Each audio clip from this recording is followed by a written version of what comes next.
কারণ আজান তো আসলে এক সময় ছিল না। সাহাবীরা মানুষদেরকে সালাতের দিকে কিভাবে আহ্বান জানাতেন, এ বিষয়টা আমরা একটু জানার চেষ্টা করবো ইনশাল্লাহ। আল্লাহ রসুল যখন মক্কায় অবস্থান করছেন তখন তখন তিনি বিনা আজানে নামাজ পড়েছেন। এরপর মদিনায় যখন হিজরত করলেন, আপনারা তো সবাই জানেন যে মদিনায় হিজরতের সন থেকেই হিজরি সন শুরু। তা আল্লাহ রসুল যখন মদিনায় হিজরত করলেন, অর্থাৎ হিজরি প্রথম, কেউ কেউ বলেছেন যে হিজরি দ্বিতীয় সনে আজান ফরজ হয় এবং সকল মুসলমানকে একত্রে সমবেত করে আপনার জামাতবদ্ধভাবে নামাজ পড়ার জন্য এমন একটা ব্যবস্থা তখন খুব প্রয়োজন ছিল। এই জন্য তারা পূর্ব থেকে কি করত, এটা কিন্তু আমি এখন যেটা বলছি সেটা তখন কিন্তু এখন আজানের প্রচলন শুরু হয়নি। অর্থাৎ তারা কি করত, নামাজের তারা একটা ধারণা করে, অর্থাৎ যে টাইমগুলোতে নামাজ হতো সেই টাইমগুলোর আগে আগে আগে এসে তারা মসজিদে জমায়েত হতো। হুম এবং তারা নামাজ আদায় করতেন। এই ব্যাপারে এখন আল্লাহ রসুল চিন্তা করলেন যে এটা একটা তো সমস্যা। কারণ হচ্ছে কখন কে এসে অপেক্ষা করবে। এই জন্য তারা একদিন আল্লাহ রসুল সাহাবীদেরকে নিয়ে পরামর্শ করলেন যে আমরা মানুষদেরকে কিভাবে মসজিদের দিকে আহ্বান জানাতে পারি। হ্যাঁ, কেউ কেউ তখন বলল যে নাসারা যারা খ্রিস্টান, তারা কিন্তু তাদের যখন উপাসনার সময় হয় তখন তারা কিন্তু ঘন্টা বাজায়। তো ওই সাহাবীরা কেউ কেউ বললেন যে আমরা একটা কাজ করতে পারি, যে আমরা ঘন্টা বাজাতে পারি নামাজের ওয়াক্ত হলে। আবার কেউ কেউ বললেন যারা ইহুদি, তাদেরও কিন্তু একটা উপাসনার যখন সময় হয় তখন তারা শৃঙ্গের মতো শৃঙ্গ আছে, সেটাকে ব্যবহার করে তারা শব্দ করে। এই দুইটা মতামত দুইটাই অমুসলিমদের সাথে কি সম্পর্কিত।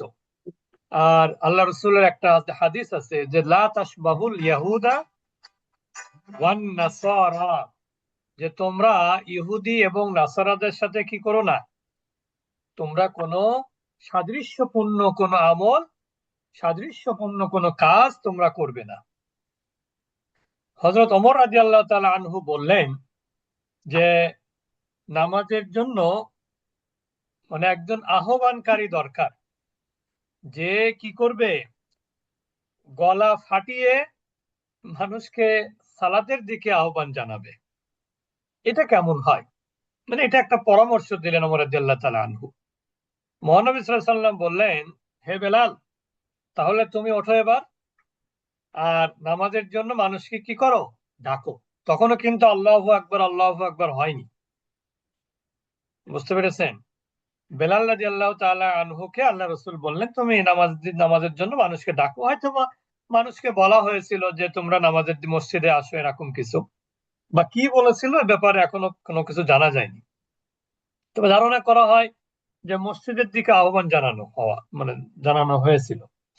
কেউ কেউ বলেন যে নামাজের সময় মসজিদে একটা পতাকা যদি আমরা উত্তোলন করি, তাহলে লোকেরা বুঝতে পারবে যে এখন নামাজের সময় হয়ে গেছে। তখন মানুষ কি করবে, মসজিদের দিকে এগিয়ে আসবে। রাসূলুল্লাহ সাল্লাল্লাহু আলাইহি ওয়াসাল্লাম তার এই মতামত পছন্দ করলেন না। পরিশেষে তিনি একটা বললেন যে সবকিছু তো হলো, আমরা একটা কাজ করতে পারি, সেটা হলো আমরা একটা ঘন্টা বানাতে পারি। অর্থাৎ যেটা ঘন্টা, আমরা যেটাকে বলি আরবিতে যেটাকে বলি জারাসুন, মানে কি ঘন্টা বা বেল যেটাকে আমরা বলি, এই ঘন্টা বানানোর নির্দেশ আল্লাহ রসুল দিলেন। এর মধ্যে আব্দুল্লাহ ইবনে যায়েদ, একজন সাহাবী, তিনি স্বপ্নে দেখলেন যে এক ব্যক্তি ঘন্টা হাতে, মানে ঘন্টা হাতে যাতায়াত মানে যাচ্ছে আর কি, ঘন্টা হাতে করে নিয়ে যাচ্ছে স্বপ্নের মধ্যে। তখন আব্দুল্লাহ ইবনে যায়েদ বললেন যে, হে লোক, তুমি কি ঘন্টা বিক্রি করবে? যেহেতু আল্লাহ রসুল বলেছেন কি একটা ঘন্টা বানাতে হবে। আর আব্দুল্লাহ ইবনে যায়েদ স্বপ্নেও কি দেখলেন, যে একজন ঘন্টা বাজক সে হাতে করে ঘন্টা নিয়ে যাচ্ছে। তখন তিনি তাকে বললেন, হে ঘন্টা আলা, তুমি কি এটা বিক্রি করবা? তখন লোকটা বলল, এটা নিয়ে তুমি কি করবা? তখন আব্দুল্লাহ ইবনে যায়েদ বললেন যে, ওটা দিয়ে আমি মানুষদেরকে সালাতের দিকে আহ্বান জানাবো। লোকটা তখন বলল যে, আমি যদি তুমি যেটা বলছো এর থেকেও আমি যদি তোমাকে উত্তম কোনো ব্যবস্থা দেই তাহলে কেমন হয়? যার মাধ্যমে তুমি মানুষকে সালাতের দিকে আহ্বান জানাতে পারবে। তখন আব্দুল্লাহ ইবনে যায়েদ তার কথা মেনে নিলেন। তখন ওই যে যে ব্যক্তি তিনি বললেন, আজানের যে শব্দগুলো আছে আমরা আজকে যেগুলো বলে থাকি আর কি, এইগুলো তখন আব্দুল্লাহ ইবনে যায়েদকে তিনি শিখিয়ে দিলেন। পাশাপাশি তিনি আকামত যেটা সেটাও তিনি শিখিয়ে দিলেন। এরপরে সকালে তিনি কি করলেন, ভোর বেলায় স্বপ্ন দেখা শেষ, তিনি ভোরবেলা রাসূলুল্লাহ সাল্লাল্লাহু আলাইহি সাল্লামের নিকট এসে তার স্বপ্নের কথা বললেন। তখন রাসূলুল্লাহ সাল্লাল্লাহু আলাইহি সাল্লাম ঘুমাচ্ছিলেন। রাসূলুল্লাহ বা ঘুমাচ্ছিলেন না, শুয়েছিলেন আর কি। আপনারা তো জানেন যে আল্লাহ রসুল তাহাজ্জুদের সালাত আদায়ের পর কখনো ঘুমাতেন না, তিনি বসেই থাকতেন। তা এরপর রাসূলুল্লাহ সাল্লাল্লাহু আলাইহি সাল্লাম তার এই ঘটনা শুনে তখন তিনি বললেন যে, এটা সত্য স্বপ্ন, অর্থাৎ তুমি যে স্বপ্ন দেখেছো এই স্বপ্নটা কি সত্য? এরপর তিনি বেলাল রাদিয়াল্লাহু তাআলা আনহুর সাথে তাকে বললেন যে, তুমি বেলালের সাথে দাঁড়াও, বেলাল তো আজান দিবে, তুমি বেলালের সাথে দাঁড়াও এবং তুমি কি করো, বেলালকে এগুলো শিখিয়ে দাও, বিলালকে তুমি এগুলো শোনাও। আর বেলাল কি করবে, এইগুলো দিয়েই আজান দিবে। তো এইভাবে কিন্তু আপনার আজানের প্রচলন শুরু হয়। আর আব্দুল্লাহ ইবনে যায়েদ ওই যে যে বেলালকে যেগুলো শেখালেন এবং যে শব্দগুলো দিয়ে তিনি আজান দিলেন, এই আজানের শব্দ যখন ওমর রাদিয়াল্লাহু তাআলা আনহু এর কান পর্যন্ত পৌঁছলো, তখন তিনি দৌড়ে আসলেন, এসে আল্লাহ রসুলকে বললেন যে, আল্লাহ রসুল, এই স্বপ্ন তো আমিও দেখেছি। তখন ওমর রাদিয়াল্লাহু তাআলা আনহুকে আল্লাহ রসুল বলেছিলেন, "তা তুমি কেন বলনি আমাকে?" তখন তিনি বললেন যে, আমি তো আসলে দেরি করে ফেলেছি বলতে, এই জন্য আমি আর, যেহেতু আব্দুল্লাহ ইবনে যায়েদ আপনাকে অনেক আগেই বলে দিয়েছে, এই জন্য আমি আর আপনার কাছে বলি নাই। তো এই যে যে আজান, এই যে আজানটা যে শেখানো হয়েছে, প্রশ্ন আসে যে এই আজানগুলো আব্দুল্লাহ ইবনে যায়েদকে কে শিখালো? আসলে আল্লাহর পক্ষ থেকে জিবরিল আমিন আপনার আব্দুল্লাহ ইবনে যায়েদকে শিখিয়েছেন, অর্থাৎ এটা কোনো বানানো কোনো কিছু না। তো এই আজান আরবি শব্দ, এর অর্থ হলো ঘোষণা করা বা ডাকা। তো সুতরাং আজান অর্থ কি, নামাজের জন্য আহ্বান জানানো। আজান শুনে আমাদেরকে নামাজ পড়তে হবে, নামাজ মুসলমানদের জন্য ফরজ করা হয়েছে, আজানের জবাব দেয়া আমাদের উচিত। তবে আল্লাহ রসুল এটা বাধ্যতামূলক করেননি। তবে এমন নয় যেটা না করলে গুনাহ হবে, বরং এটা করলে সওয়াব পাওয়া যাবে। কেউ যদি আজানের জবাব না দেয় তাহলে সে গুনাহগার হবে না, যদি কেউ দেয় তাহলে সে সওয়াব লাভ করবে। এবং আজান দেওয়ার জন্য কিয়ামতের দিন যিনি মুয়াজ্জিন তিনি সব থেকে অধিক সম্মানিত হবেন। মহানবী সাল্লাল্লাহু আলাইহি সাল্লাম বলেছেন যে, মানুষ যদি জানতো যে আজান দেওয়ার ভেতর কি মর্যাদা রয়েছে, তাহলে মুয়াজ্জিনের জন্য মানে যে মর্যাদা রয়েছে সেই মুয়াজ্জিন হওয়ার জন্য সে কি করত, প্রতিযোগিতা করত। এবং প্রয়োজন হলে অধিক পরিমাণে মানুষ মুয়াজ্জিন হতে চাইতো, যে এক পর্যায়ে লটারি করে মুয়াজ্জিন নির্ধারণ করতে হতো। তো এই দুটো হাদিস থেকে যেটা আমরা বুঝতে পারি সেটা হলো যে আজান দিয়ে মুয়াজ্জিন কতটা সওয়াবের অধিকারী হন সেটা আমরা বুঝতে পারলাম। এটা তো আমাদের কাছে হলো। কিন্তু যে ব্যক্তি আজানের জবাব দেবে, সবাই তো আর আজান দিবে না। আপনার আমাদের ক্লাসে যারা আছে তাদের মধ্যে হয়তো বা আজান দেওয়ার কেউ নাই, ঠিক না? তবে এই সওয়াব কে লাভ করবে? আমরা কিভাবে এই সওয়াব আমরা অর্জন করতে পারবো? আল্লাহ রসুল সাল্লাল্লাহু আলাইহি সাল্লাম বলেছেন, যে ব্যক্তি আজানের জবাব দেবে সেও অনেক সওয়াব পাবে। হ্যাঁ, আজানের জবাব দিলে অনেক সওয়াব পাওয়া যাবে, কিন্তু আজানের জবাব দেয়া সহজ। অর্থাৎ মুয়াজ্জিন যা বলবে আপনিও তাই বলবেন।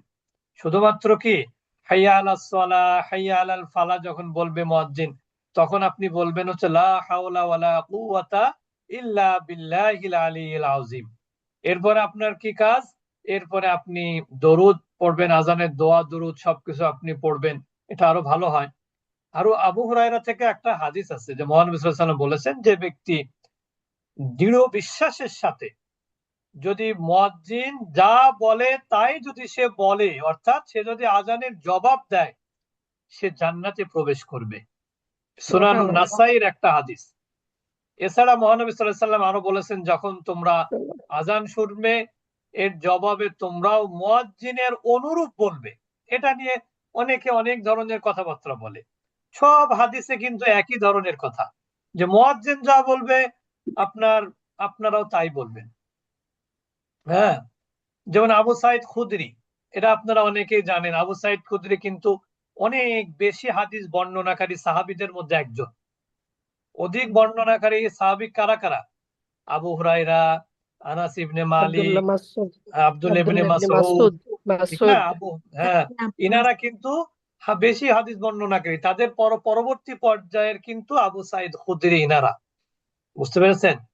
তা আবু সাইদ খুদরি বলেন যে আমি দেখেছি যে তুমি মানে বকরি চড়ানো বন জঙ্গলকে ভালোবাসো। নামাজের জন্য তুমি কি করো? আল্লাহ রসুল বললেন যে তাকে, আবু সাইদ খুদরিকে, যে তুমি কি করো? আমি দেখেছি তুমি বকরি চড়ানো পছন্দ করো, বন জঙ্গলকে তুমি ভালোবাসো, নামাজের জন্য আজানও দাও। হ্যাঁ, তা তুমি এখন কি করো? নামাজের জন্য যেহেতু আজান দাও, তাহলে তুমি আবার কি করো? এখন একটু আজান দাও। তুমি একটু কি তখন উনি উচ্চ কণ্ঠে আজান দিলেন। কারণ জিন ইনসান বা যে কোনো বস্তু যতদূর পর্যন্ত মুয়াজ্জিনের আজান যাবে বা যারা শুনবে, সে কিয়ামতের দিন তার পক্ষে সাক্ষ্য দিবে, মুয়াজ্জিনের পক্ষে। এবং সে সুবহানাল্লাহ। কিয়ামতের দিন, তখন আবু সাইদ খুদরি রাদিয়াল্লাহু তাআলা আনহু বললেন, এ কথা আমি মহানবী সাল্লাল্লাহু কাছে শুনেছি। অর্থাৎ মহানবী তাকে বলেছিলেন এই কথা। বুখারী শরীফের একটা হাদিস। তার মানে দেখেন, আজান দেয়া যেমন ফজিলতপূর্ণ, আজানের জবাব দেয়াও কিন্তু সরি উস্তাদ জি, আমি এই যে আপাকে মিউট অ্যাডমিট করতে গিয়ে আপনি মিউট হয়ে গেছেন। আচ্ছা আচ্ছা আচ্ছা, ঠিক আছে, অসুবিধা নেই। যে সৈয়দা রহিমা বেগম আপাকে অ্যাডমিট করতে গিয়ে। আচ্ছা, ঠিক আছে। তা আমরা যে আল্লাহু আকবার আল্লাহু আকবার যে আজানের ধ্বনি আমরা শুনতে পাই প্রতিদিন, আমরা 5 বার এই ধ্বনি শুনতে থাকি। আজানি ধ্বনিগুলোর অর্থ সবাই না বুঝলেও কথা সবাই বোঝে যে এখন নামাজের সময় হয়ে গেছে। এটা কিন্তু বোঝে সবাই, হয়তোবা অর্থ জানে না, ঠিক না?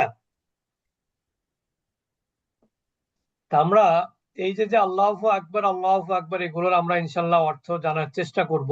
কারণ এগুলো অর্থ না জানলে আমরা কিন্তু এই যে আজানের যে মাহাত্ম্য, আজানের যে মর্ম, আজানোর যে তাৎপর্য, এগুলো কিন্তু আমরা বুঝতে পারবো না। দুনিয়াতে অনেক কিছু আছে বড়। আল্লাহু আকবার মানে কি? আল্লাহ মহান, আল্লাহ বড়। এই মহান বলতে কিন্তু আল্লাহর বড়ত্বকে স্বীকার করে নেওয়া হয়েছে, ঠিক না? দুনিয়াতে অনেক কিছুই আছে।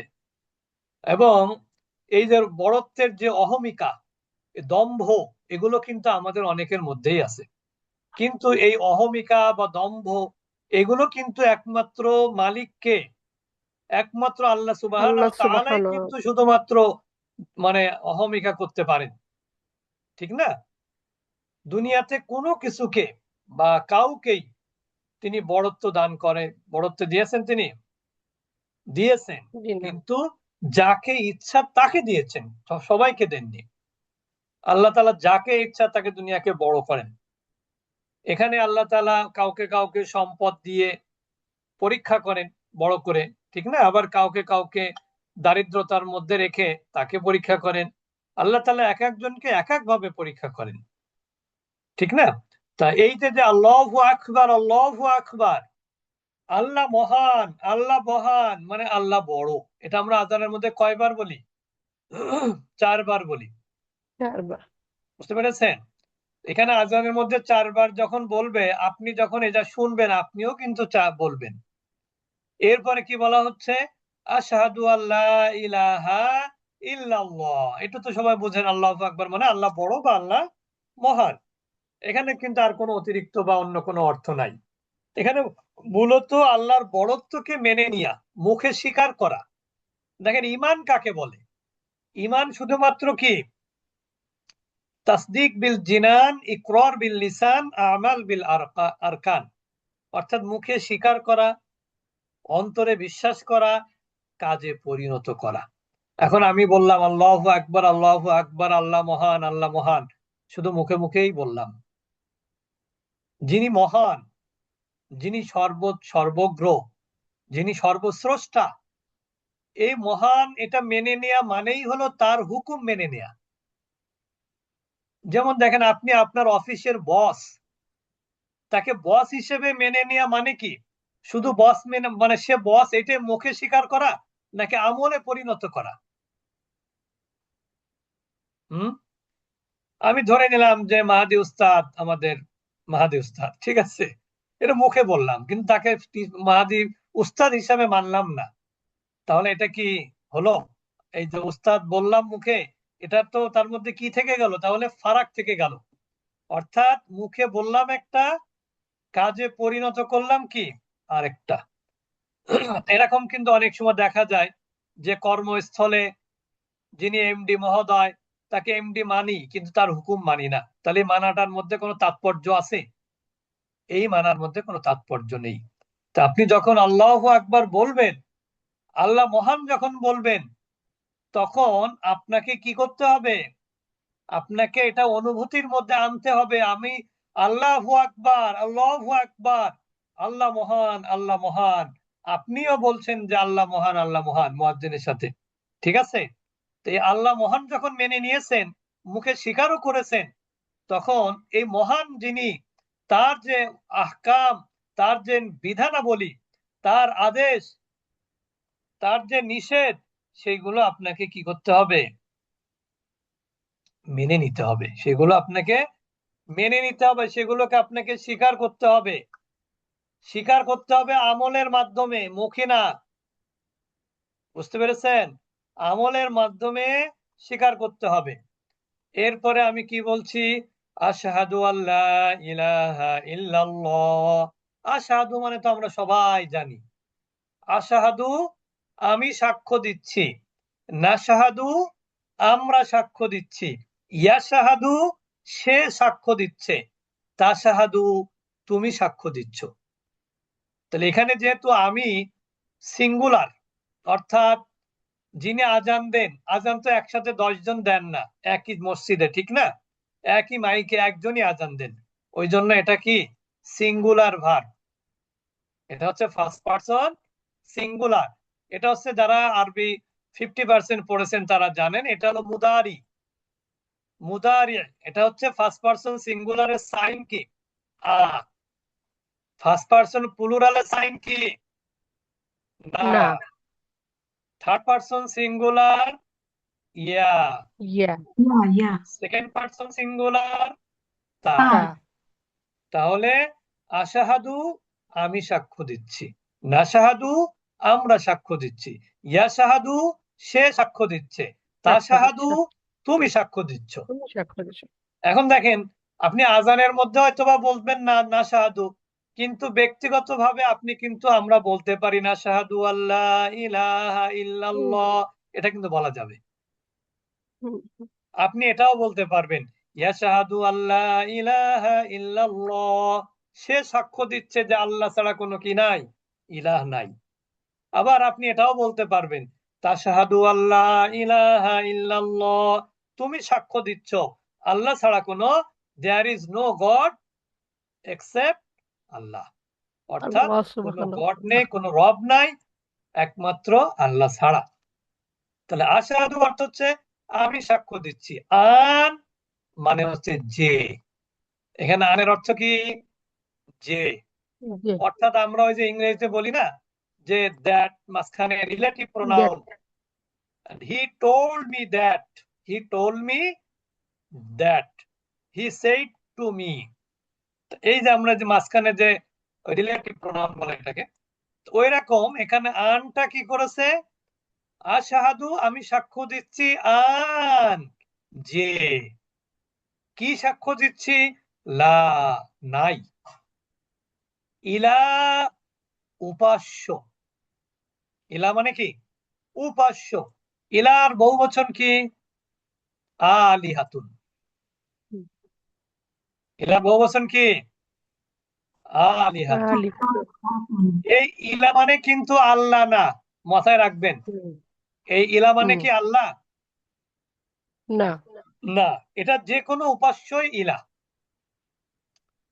আল্লাহও ইলা, অন্যরা যাদের পূজা অর্চনা করে তারা তাদের ইলা, যদিও আল্লাহ ছাড়া কোনো ইলাই আমাদের কাছে কি না, অ্যাকসেপ্টেবল না, ঠিক না? তবে ওই যারা যার ইবাদত করে তাকে ইলা বলা হয়। আর ইলা হচ্ছে এক বচন, এটার বহু বচন আলিহা, যেহেতু আল্লাহ হচ্ছেন এক, অদ্বিতীয়, এই জন্য সিঙ্গুলার ব্যবহার করা হয়েছে, লা ইলাহা ইল্লাল্লাহু, ইল্লা মানে কি ব্যতীত, এক্সেপ্ট যেটাকে আমরা বলি, ব্যতীত। আল্লাহ আল্লাহ ব্যতীত। তার মানে এখন কি বলা হলো, আমি সাক্ষ্য দিচ্ছি যে আল্লাহ ছাড়া কোনো ইলাহ নাই। এটা কখন সাক্ষ্য দিচ্ছি, অর্থাৎ তোমরা যারা ছুটাছুটি করছো, দেখবেন ওয়াজ মাহফিলের সময় কি বলে, আপনারা যারা এদিক ওদিক ঘোরাঘুরি করছেন তারা সবাই স্টেজের সামনে এসে উপস্থিত হন, একটু পরেই কি হবে, প্রধান বক্তা স্টেজে উঠবেন, আপনারা যারা যেখানে আছেন সবাই কোথায় চলে আসেন, স্টেজে চলে আসেন। তার মানে আমি সাক্ষ্য দিচ্ছি আল্লাহ ছাড়া কোনো ইলা নেই, তার মানে আমাকে আর এক মুহূর্তের জন্য আমি যেখানে আছি সেখানে বসে থাকার আমার আর সুযোগ নাই।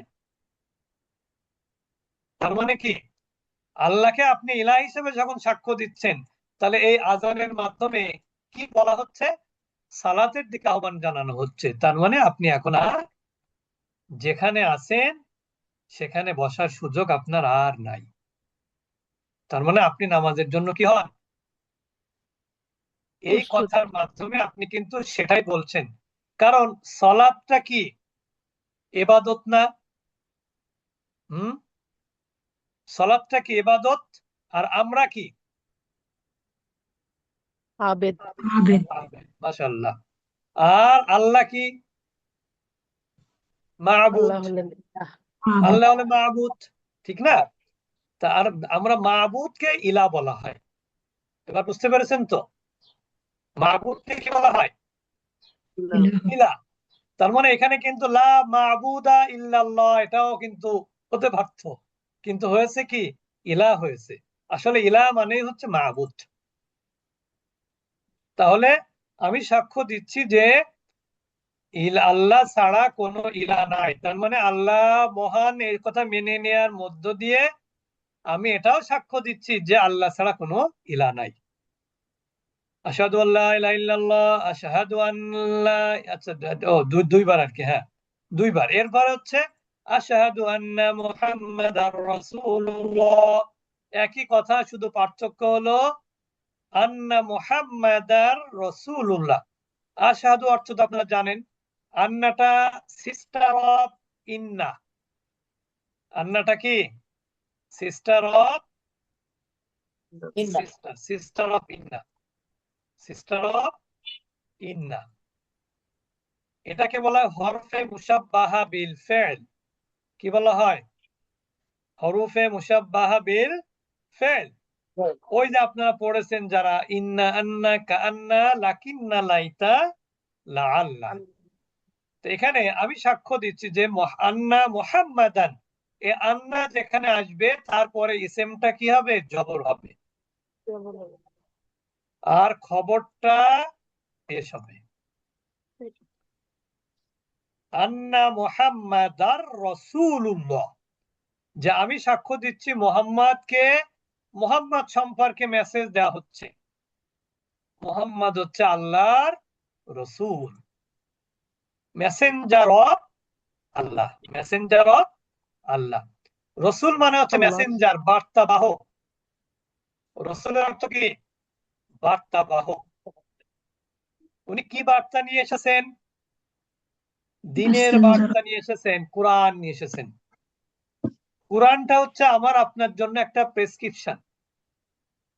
আমরা কিন্তু অনেক সময় কি করি জানেন, ওই ডাক্তার, আপনি ধর প্রেসক্রিপশন নিয়ে কি কিন্তু কেউ এরকম করে যে প্রেসক্রিপশনটা নিয়ে এনে আলমারির মধ্যে উঠিয়ে রাখলো, ওই প্রেসক্রিপশনে ডাক্তার কি লিখে দিল না দিল এগুলো দেখলোই না, এরকম কেউ কি আছে নাকি হতভাগা? নাই। না। এরকম কেউ নাই, কারণ ওখানে জীবনের সাথে ওটা সম্পর্ক। সে চিন্তা করে যে এই প্রেসক্রিপশন যদি ফলো না করি তাহলে আমি যে উদ্দেশ্যে ডাক্তারের কাছে গিয়েছিলাম সে উদ্দেশ্য আমার ব্যাহত হবে, আমি মারা যাব, আমার রোগ বেড়ে যাবে। কিন্তু কোরআন নামক যে প্রেসক্রিপশন, কোরআনের মধ্যে যে প্রেসক্রিপশন আল্লাহ তাআলা আমাদেরকে দিয়েছেন, এই প্রেসক্রিপশন না পড়া পর্যন্ত আমার জীবনে কি আছে না আছে, পরকাল যে আমার জন্য কি অপেক্ষা করছে, এই চিন্তা, এই চিন্তা কিন্তু আমাদের মাথায় কাজ করে না। আমরা দুনিয়ার পেছনে এত বেশি ছুটি, দুনিয়াটাকেই মনে করি দুনিয়া হচ্ছে খাও দাও ফুর্তি করো, আগামীকাল বাঁচবে কিনা বলতে পারো। অর্থাৎ আমি খাও দাও ফুর্তি করবো, আগামীকাল বাঁচবা কিনা তার তো ঠিক নাই। কিন্তু আগামীকাল যে মরে গেলে জান্নাত না জাহান্নামে যাবা, এই চিন্তায় কি মাথায় আছে? মাথায় নাই। তাহলে আমি সাক্ষ্য দিচ্ছি কি, মোহাম্মদ হচ্ছে কার রসুল, কার বার্তাবাহক? মোহাম্মদ আল্লাহর। এখন বলেন, মোহাম্মদ যদি আল্লাহর বার্তাবাহক হয়ে থাকেন তাহলে উনি কি কোনো মিথ্যা কথা বলবেন আমাদের কাছে? হ্যাঁ, বলবেন কোনোই না। না। আল্লাহ যা বলেছেন উনি তাই বলবেন। এই জন্য তো আল্লাহ রসুল, আল্লাহ বলে দিয়েছেন, মা আতাকুমুর রাসূলু ফাখুযু ওয়া মা নাহাকুম আনহু ফান্তাহু। যাবার রসুল যা নিয়ে এসেছেন তোমরা সেগুলোকে আঁকড়ে ভালো করে ধরো, অর্থাৎ সেগুলো ফলো করো, আর যেগুলো নিষেধ করেছেন সেগুলো থেকে তোমরা বিরত থাকো। আবার কোরআনে কি বলা হয়েছে, আতিউল্লাহ ওয়া আতিউর রাসূল। প্রথমে এই যে আল্লাহর আনুগত্য, নামাজটা কে ফরজ করেছে? হম, আল্লাহ ফরজ করেছেন না? হ্যাঁ? এরপরে কি বলা হচ্ছে, ওয়াতিউর রাসূল। এরপরে আল্লাহ রসুলের অনুসরণ করতে বলেছেন। রসুল আমাদেরকে অনেক নির্দেশনা দিয়েছেন, ঠিক না? তা আশহাদু আন্না মুহাম্মাদার রাসূলুল্লাহ, আমি সাক্ষ্য দিচ্ছি যে মোহাম্মদ আল্লাহর কি বার্তাবাহক। অর্থাৎ তোমরা তাকে কি করো, তার কথাগুলো তোমরা মনোযোগ সহকারে শুনবে, তার কথাগুলো তোমরা আমল করবে। এখানে কিন্তু সেই মেসেজ। এই কথার দ্বারা কি মেসেজ আসে, যে রাসূল সাল্লাল্লাহু আলাইহি সাল্লাম যা নিয়ে এসেছেন সেগুলোর উপর তোমরা কি করো, সেগুলোকে তোমরা ফলো করো। বুঝতে পেরেছেন? তাহলে রসুল শব্দের বহু বচন কি? রসুল। রসুল। রসুল শব্দের বহু বচন হলো রসুল। রসুল। ওমা মুহাম্মাদুন ইল্লা রাসূল, সূরা মুহাম্মাদে আছে কদ খালাত মিন ক্বাবলিহির রুসুল, কদ খালাত মিন ক্বাবলিহির রুসুল। ওখানে রসুল শব্দটা বহুবচন। এরপরে আমরা কিন্তু এই পর্যন্ত মুয়াজ্জিন সাহেব যা বলবেন আমরা কিন্তু তাই বলবো, তবে শুধু বলা না, এই অর্থগুলো আমরা বোঝার চেষ্টা করব। যে এখানে বলা হলো যে আমি সাক্ষ্য দিচ্ছি আল্লাহ ছাড়া কোনো কি নাই, ইলাহ নাই, কোনো মাবুদ নাই। ইলাহ মানে মাবুদ, এবং আমি সাক্ষ্য দিচ্ছি কি মোহাম্মদ আল্লাহর রসুল, আল্লাহর বার্তাবাহক। সুতরাং মোহাম্মদ আল্লাহ যা বলেছেন তাই বলবেন। একটা জিনিসটা আপনারা জানেন, ওহী নাযিলের সময় বা এর আগে পরে আল্লাহ রসুল কখনো নিজের, বিশেষ করে যখন নবুয়তি পেলেন, তখন কিন্তু আল্লাহ রসুল নিজ থেকে কিছুই বলতেন না, এটা তো সবাই জানেন। হ্যাঁ, কোনো কিছু তিনি বলতেন না। যেমন দেখেন, একটা কথা বলতে গিয়ে তিনি কি হলেন, তিনি কিন্তু ভুল বলেছিলেন। কোনটা জানেন? আসলে এটা ভুল না, এটা আল্লাহর পক্ষ থেকে হয়েছে। এটা আল্লাহ চেয়েছেন এটা হোক। সেটা হলো, আল্লাহ রসুল যখন মক্কা থেকে মদিনায় হিজরত করলেন, তখন উনি দেখলেন যে মদিনাবাসী খেজুরের গাছের পরাগায়ন করছে। তখন উনি নিষেধ করলেন যে তোমরা এগুলো করো না, এমনিতেই খেজুর হবে। এগুলো কিন্তু আল্লাহ রসুলের নলেজে ছিল না। কারণ কি, আল্লাহ তো তাকে জ্ঞান দেননি এ ব্যাপারে। বুঝতে পেরেছেন? পরে দেখা গেল সেই বছর কি হলো, খেজুর কিন্তু অনেক কম হয়েছিল। পরবর্তী বছর আল্লাহ রসুল বলে দিলেন তোমরা যেভাবে করতেছিলে ভাই সেভাবেই করো। বুঝেছেন? তার মানে আল্লাহ সুবহানাহু ওয়া তাআলা চেয়েছেন কোথাও কোথাও যে আল্লাহ রসুল এই এমন করবেন, আল্লাহ রসুল এমন করবেন, এটা আল্লাহ তাআলাই চেয়েছেন। যেমন আপনারা জানেন, সামনে আসবে হাইয়া আলাস সালাহ। হাইয়া শব্দের অর্থ কি? হুম, কল্যাণের। এসো, এসো, এসো। এর অর্থ হলো ও, এখানে তো শব্দ তো নিশ্চয়ই আছে। হাইয়া হাইয়া মানে কি? এসো। মানে আলা মানে দিকে না, মানে এখানে আলা মানে উপরে শাব্দিক অর্থে, কিন্তু এখানে হয়েছে কি সালাতের দিকে। সালাতের দিকে আসো, আলা মানে উপরে, কিন্তু এখানে আসলে সালাতের উপরে তোমরা কি করো, সালাতকে কায়েম করতে বলা হয়েছে। সেই জন্য এখানে আলা ব্যবহার করা হয়েছে। বুঝতে পেরেছেন? হাইয়া আলা সলাহ, সলাত কিন্তু আদায় না। সলাত কি? আল্লাহ সুবহানাহু ওয়া তাআলা কোরআনের কোথাও কেউ দেখাতে পারবেন যে আল্লাহ বলেছেন সালাত আদায় করো? আছে কোরআনে কোথাও? কায়েম করো। কোরআনে কোথাও কায়েম করতে সালাত বলো। আদায়ের ব্যাপারে কোনো কথা নাই। কোরআনে আছে সব জায়গাতে আকিমুস সালাহ, তোমরা কি করো, সালাত কায়েম কায়েম করো। করো। সালাত কায়েম করে কিভাবে? নিজে সালাত আদায় করবেন, নিজের পরিবারের সদস্যদেরকে সালাত আদায়ের তাকিদ দিবেন, পারলে তাদেরকে সালাত আদায়ের ব্যবস্থা করা। অর্থাৎ যদি ছোট হয়, একটা বয়স আছে, সেই বয়সের পরে তাকে কি করা, প্রয়োজনে তাকে মৃদু প্রহার করা, সালাত যদি আদায় না করে। হাইয়া আলা সালাহ, হাইয়া আলাল ফালাহ। আচ্ছা, সালাতের মধ্যেই কি আছে? কল্যাণ। তো তোমরা কল্যাণের দিকে আসো। অর্থাৎ কেউ যদি সালাত আদায় না করে, তাহলে তার কি কবরের প্রথম হিসাব কি হবে? আল্লাহর কাছে প্রথম হিসাব কিসের হবে? সালাতের হিসাবই হবে। এখানে সালাত যে মানে সালাতে যে সফলতা অর্জন করলো, তার কাছে সব হিসাব তারগুলো কি হয়ে যাবে, সহজ হয়ে যাবে। তো এই যে হাইয়া আলাস সালাহ, হাইয়া আলাল ফালাহ যখন আমরা বলবেন ইমাম মুয়াজ্জিন সাহেব, তখন আপনাদের কি বলতে হবে? লা হাওলা ওয়ালা কুওয়াতা ইল্লা বিল্লাহিল আলিয়্যিল আযীম। এখন এখানে পড়া ফজরের আজানের সময় অতিরিক্ত বাক্য আছে। কি আছে সেটা? আসসালাতু খায়রুম মিনান নাওম। এই ব্যাপারে একটা কথা আছে।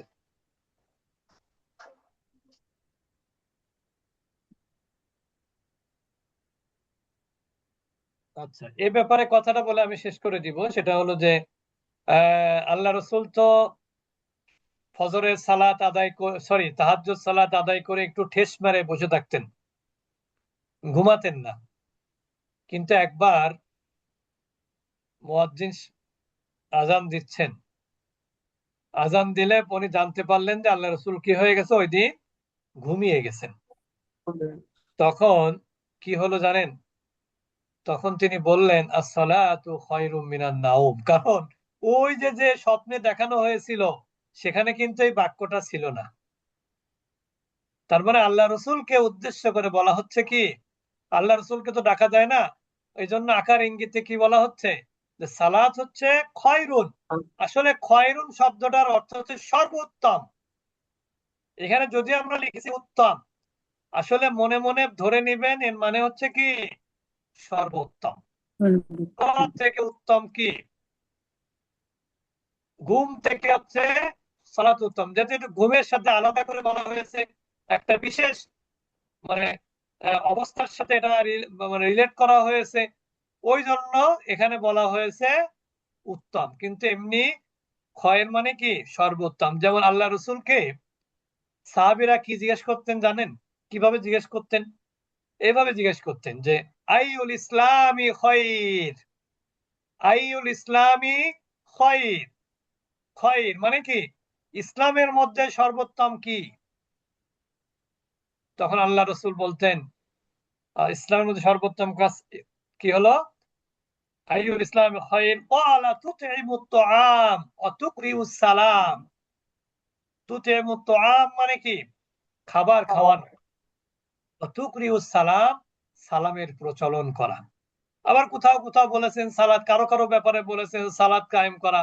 এরকম আল্লাহ রসুল যাকে যার মধ্যে যেটা ঘাটতি মনে করেছেন আল্লাহ রসুল সেভাবেই তাকে সেই নাসিহা করেছেন। তো যাই হোক, আমরা যতটুকু পড়লাম ততটুকু আমরা একটু জানা, একটু আরেকবার